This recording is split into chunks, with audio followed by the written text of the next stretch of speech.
Este es un vídeo muy cortito para explicaros una receta muy básica en la cocina, cómo preparar una crema de queso. Para esto solo necesitaremos unos yogures de soja naturales y sin azúcar. Entonces es muy sencillito, como vais a ver. Lo ponemos en un colador con una gasa y lo dejamos unas cuantas horas para que suelte todo el suero que tiene. Esto ya lleva unas cuantas horas. Y veis cómo va soltando el agua. Cuanto más tiempo lo tengamos, más agua soltará, aunque yo creo que este ya no tiene más agua que soltar.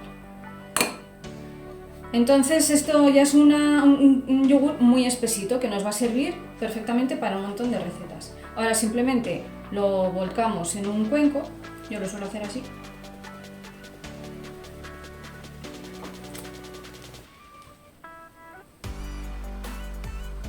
Y ya veis, es que sale todo.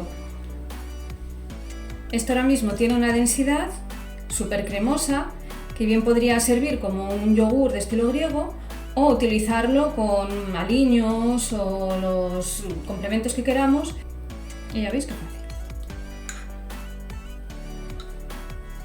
Pero para darle una mayor cremosidad, lo mejor es batirlo un poquitín. Ya veréis cómo cambia.